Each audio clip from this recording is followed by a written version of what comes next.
We have problems in the fuel delivery system in both of these trucks, so we'll diagnose them, fix them, and see if we can get both of them back on the road today on TruckU.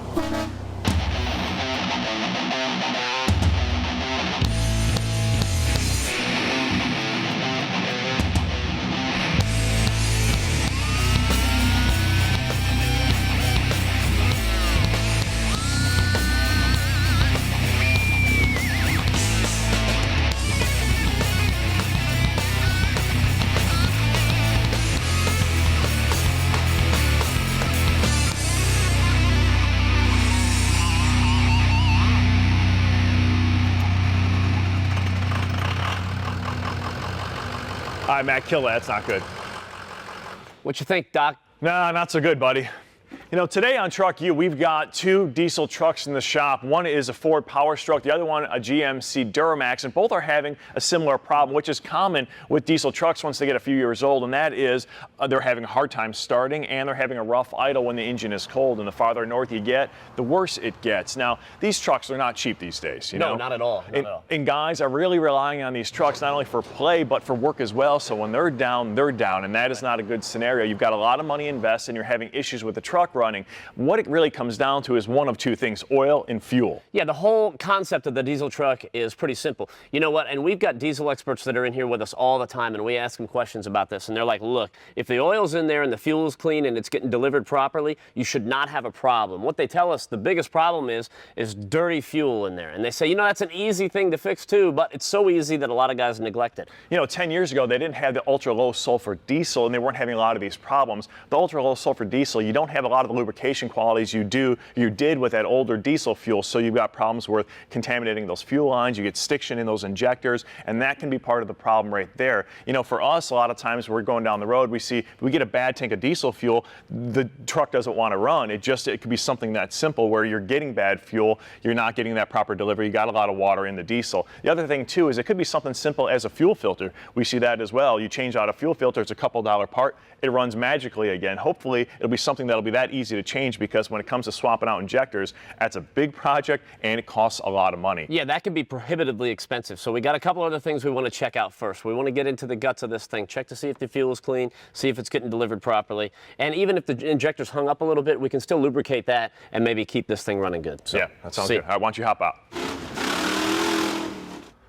One of the things that we noticed when we started snooping around was that up inside the cab we had the water and fuel light came on. So that tells us one of several things. Either we've got water in the fuel, or some junk came down here into the separator and tripped the sensor that's located right down here, and that kicked off the light on the inside of the cab. Now, if you've got water in the fuel, that could cause a couple of different problems. Obviously, if you've got water traveling through the fuel system, you could get some corrosion eventually. Two, you got to think the injector's blasting out the diesel fuel, and if it's not 100% clean diesel fuel and there's water in there, that's going to affect the entire performance of the engine. So what we did, we come down here to this little separator. Most of the time, you can come down here to the separator that's on the housing of the fuel filter, and you can crack open this drain on the bottom and kind of drain the junk out of there, put it back together, and you're good to go. But we've got some time. Like we said, we want to take this whole thing out of here, take it apart, and take a look at it. So here's where the fuel lines come in and they go back, and the water will fall down here. You think about it, because the oil and the diesel fuel actually floats higher, so the water is going to drop down there, and that's where the problem could be. So let's get this out of here and see how bad it is.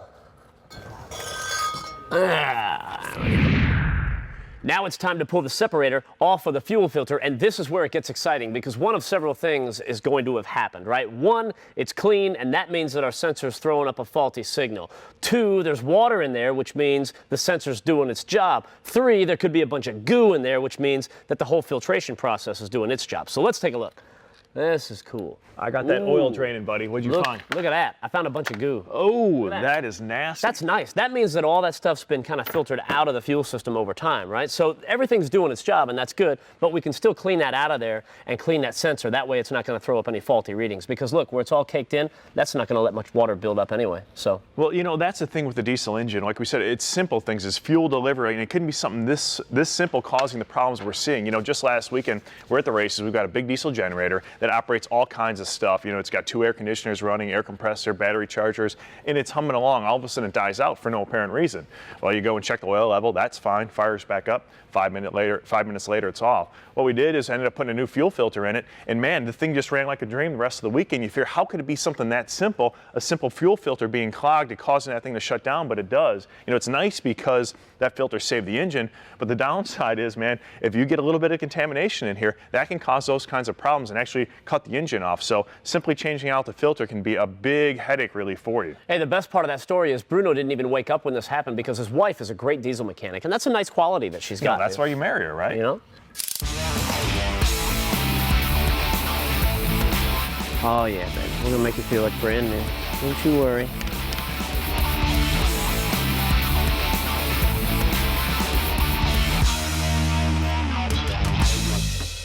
So Matt finished cleaning out our water fuel separator. Man, there was a lot of gunk, a lot of sludge in there. That's all out of the way, and he cleaned up that sensor as well, so we should be good on that end. The sensor should read good. We won't have any more problems. We need to go ahead while we've got it out, though, and actually take out the filter element, make sure that's all cleaned out. I already explained to you guys how important it is to get that filter changed out frequently so you don't have any problems.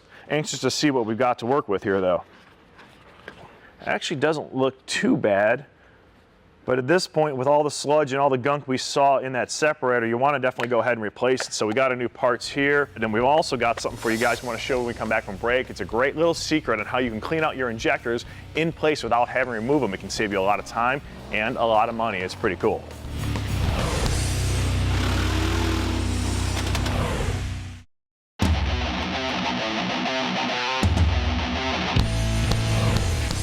We'll get the oil in, I'll get these filters changed, and we'll be rolling. Cool. Welcome back to TruckU. Now it's time for me to let you in on Bruno's little secret. Oh. Hey, not that secret, the injector secret. Here's what's going on in the injectors that you were talking about, right? You've got rings in there, you've got springs, you've got pistons moving up and down, and it gets really hot in there. You've got very tight tolerances. It's operating under extreme pressures, so things get really hot. Now it's backfed with engine oil in there, and that oil over time will get in there and get caked in there, and that's what starts sticking, and that's where the problem is. Yeah, with those tight tolerances and those hydraulic injectors, you've got a situation where that stiction comes into play is what they call it. So basically you've got those high temperatures burning a residual oil inside that injector and getting it to hang up. Now what I'm saying is hanging up wide open or closed all the way. What's happening is just hanging up enough where it doesn't operate in the right parameter. Now we're talking thousandths of a second is what these things need to open and close to keep the entire engine in balance. So one injector with a little bit of stiction can get this whole truck bucking like a Bronco.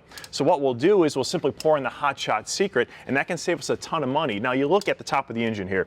You can barely see where the injectors are at, so they give you an idea of how much work goes into actually replacing these injectors. So there's a lot of labor, and there is the parts for the injectors themselves. And most of the time, it's not a failed injector anyway.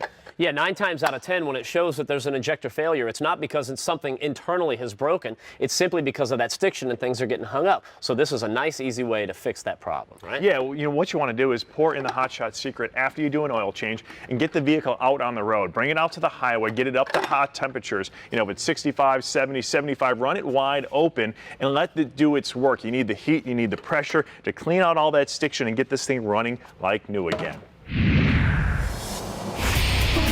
Matt, this is a great idea to get out of the shop and go for a ride, man. I love taking in the local scenery. This is cool. I like to go out, baby, and just blow off some steam. You know what I'm talking about? Feels good. Feels good, yeah. All right, let's get this up to operating temperature, and that'll get us up there a little quicker. Oh, look, another dually. All right, buddy, we got to get this thing back because we got to start working on that Chevy. Man, you're always so serious.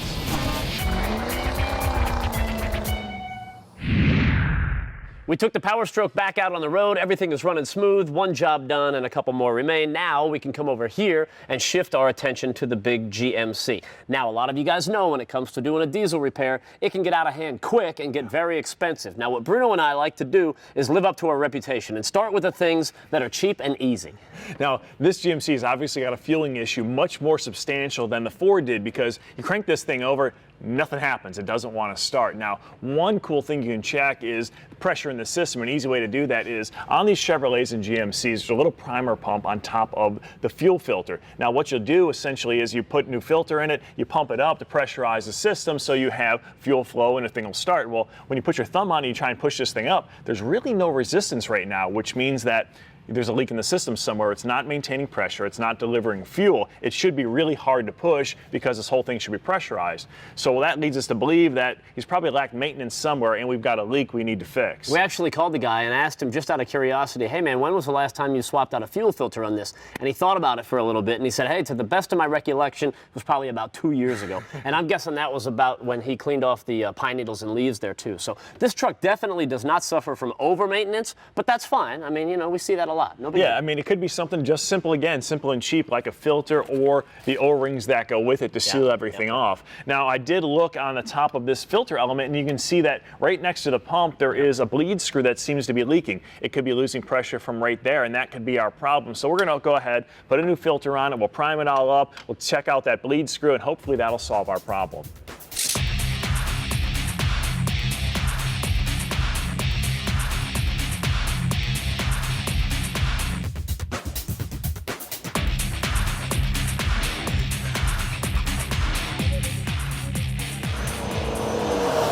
So we've got a new fuel filter back in place. We filled it up with fresh diesel, so all that is good. Now all we have to do now is prime up the system and use our bleed screw to get any air out of the system. So what we'll do is we'll pump up a little bit of pressure. We'll crack this bleed screw like that. And you can see we've got a little bit of air coming out of the system. We'll keep pressurizing it till it comes out. There we go. We've got a steady stream. Lock it down like that and make sure it's all pressurized. Man, this thing's really starting to get hard to push, which means we're starting to build pressure, which is a good thing, at least for now. Hey, Matt, I think we're ready to fire this thing up. You ready, dude? Yeah, go ahead. All right, brother. Magic, it started. Look at that. Doesn't sound the best, but it runs. That's all right, though. That's all right, though. You know, when we were talking to this guy, even before we got the truck, he said when it did run, it wasn't running as smoothly as it possibly could, right? So he runs his programmer in it, and we thought we'd check it out, put it on the diagnostic function and check the balance rate on the injectors. And we noticed that when it's in gear, let's put this in here. All right, they should be within plus or minus 6.0, and we look at the number 6 injector, and that's where the problem's at. So when we come back from break, that's where we're going.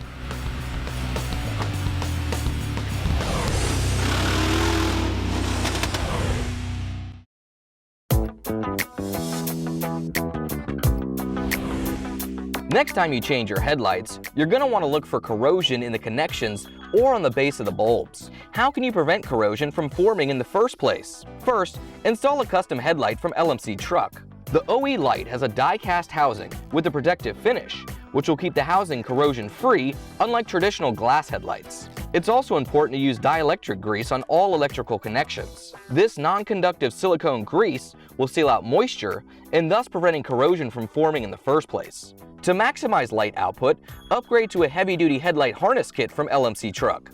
The headlight harness draws power directly from the battery, unlike the original light harness, which takes its power from the headlight switch. To hook up the headlights, just piggyback the new harness off the old connector, and the new lights will light up any highway. This tip is brought to you by LMC Truck. Restore, maintain, and customize your truck with parts and accessories from LMC Truck. Welcome back. Today we're dealing with issues in fuel systems on diesel trucks. Now first we had a Ford F-350 where we solved a problem it had with his injectors by pouring in Hot Secret Stiction Eliminator. That solved the problem there. Now we're also having a problem though with this GMC Duramax and its injectors. Now they're not hydraulic injectors, but we can still treat them with Hot Secret. This time though we're going to use the Diesel Xtreme right in the fuel system. Now what this is, it's a concentrated diesel fuel detergent. So not only is it going to clean your injectors, it'll clean your tank and all of your lines and the entire fuel system. It also has a rust and corrosion inhibitor, so it's going to keep things good and clean. Yeah, that's a big deal, especially we found on that Ford because you took apart that water fuel separator and there was a tons of gunk, tons of sludge in there that was clogging up that fuel system, so this will go a long way. Another thing this is going to do is actually raise the cetane level of the diesel fuel by changing the chemical makeup of it. So think about, this is the injector, right? And this is the fuel getting fogged into the cylinder. So as that fuel is getting fogged in there with that higher cetane level, it's all going to burn off at the same time. So you're not going to have any premature burning. And with the diesel Xtreme in the system, all we need to do now is run it and let it work its magic. Once we let it run for a little while, we can check our balance rates again, and hopefully that number 6 will come right back into the operating parameter that it needs to be. Cool. Let's go inside the Duplicolor garage. Duplicolor, yes you can, in your garage.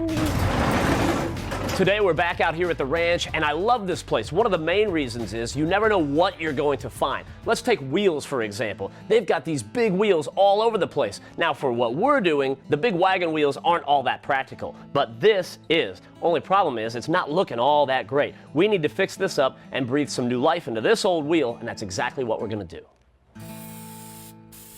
The first thing we need to do is get the wheel good and clean. So we hit that with the prep spray and got rid of all the surface contaminants. Now we're ready to spray on the paint. This is Duplicolor High Performance Wheel Coating, specifically designed for your wheel with resistance to road grime and brake dust and heat. Now here's the deal. Here's what we want to accomplish. We either want to make this wheel look like it did when it was brand new, or give it a brand new look with a different color. And we want to do either one of those options without spending the money on a new set of wheels. This looks like a brand new wheel, and it was really easy to do. Now the good news is Duplicolor has a variety of colors, so if you don't want to go with the black wheel, you've got other options. Speaking of options, we like this matted out black look. That's a hot look right now, and we're really happy with the way this looks, so we're going to leave it. If we wanted to go more of a glossy direction, we could do that just by hitting the clear coat, and we could get that glossy look that we wanted. Bottom line to this project was we saved a lot of money doing this as opposed to going out and buying a new set of wheels.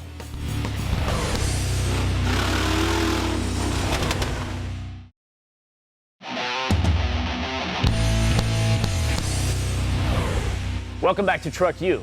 This is a Radial Trail RH from Carlisle Tire. It is a specific trailer tire. Not too long ago, we put a set of these on our buddy's trailer, and he's loving them. You know, we see it all the time. The trailer tires are overlooked and neglected by people all the time, and that's not a good thing. Yeah, when you're looking for a trailer tire, what you have to do is make sure you've got the ST here on the sidewall. A lot of times people make the mistake in putting an LT tire, which is a truck tire. The difference is this. The ST tire is stiffer sidewall in it right through here. What that's going to do is take away sway going down the road. The stiffer sidewall is going to allow this thing to trailer nice, true, and straight. Right. Also, it's got more material in the tire itself, so it's going to have a better load capacity and more shockproof going down the road. It's real easy to maintain your trailer tire as well. All you have to do is kind of pay attention to a couple little things, you know, like tire pressure. Right. Keep an eye on that, right?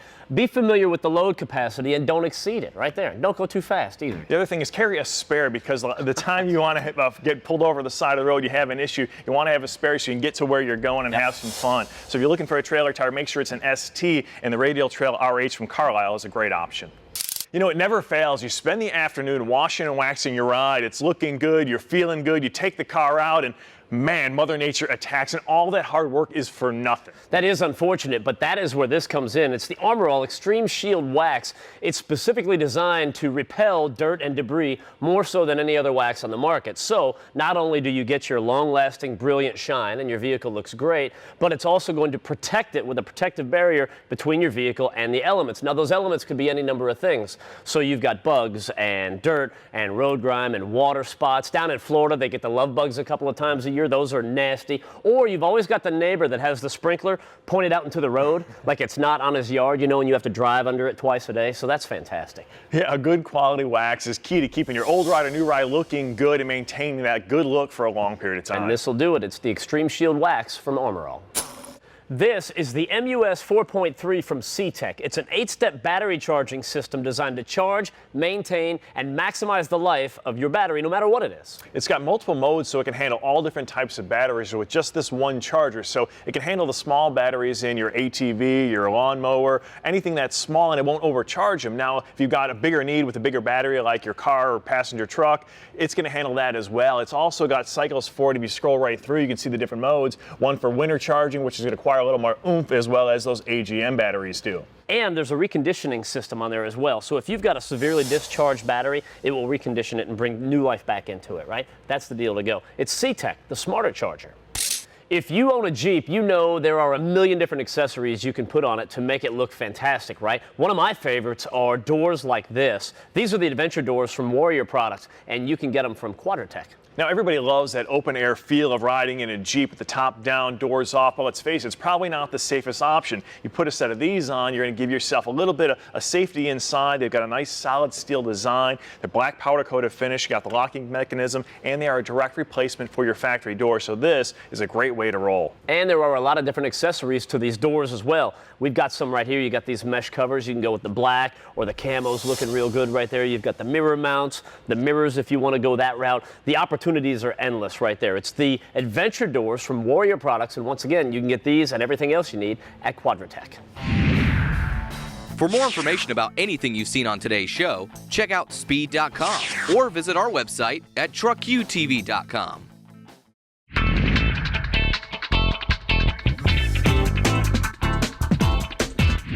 If you turn on the heater in your truck and it's not working properly, you might have a problem in the heater core.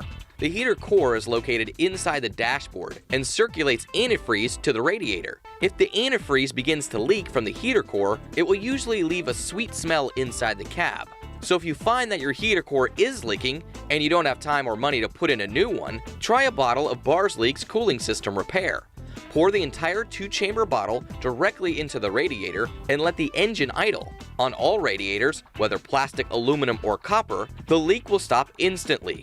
The Barros Leaks Cooling System Repair will also seal leaks in gaskets and freeze plugs. This tip is brought to you by Barros Leaks, affordable solutions to expensive automotive repairs. Welcome back to TruckU. So today we've been taking the inexpensive road to diesel repair, and it's gone quite well. Take the GMC, for example. We got the balance rates all checked out. Now, let's say what we did didn't work. One of the next things down the line that we could check is right here, the Cp3 pump. Now, the Cp3 pump is essentially a very high-pressure fuel pump and delivering that fuel to those injectors. Now, when I say high pressure, I'm talking this thing's capable of 30,000 pounds of pressure. Now, if you look at this thing, you can imagine at that kind of wear going on with that kind of pressure, you would wear out the seals and gaskets in it. So that was why we would go to that next in line. Now, the price of this thing, though, you're talking between $500 and $700, and the labor involved, if you know what you're doing, it's going to take you about 6 hours. So that adds up really quick, and that's why you can see we started with the inexpensive, easy stuff first. Yeah, because that's like $20,000 or something ridiculous like this. You know, you can get these things remanufactured, but I mean, the deal is with labor like that and all the work it takes to get to this thing, you might as well just put a new one in there so you're not digging it out twice. We need to get this truck back too, right? Yeah, fire it up. Willie's in. Yeah, he's in a hurry to get this thing back. Let me squeeze in. All right. I'm anxious to see how this thing starts, man. Let's give it a whirl. Ready? Wow. That's way better than when it first came in. All right, we're going to get this truck back to our buddy Willie. Man, our fuel system issues are solved. We'll see you next time on TruckU.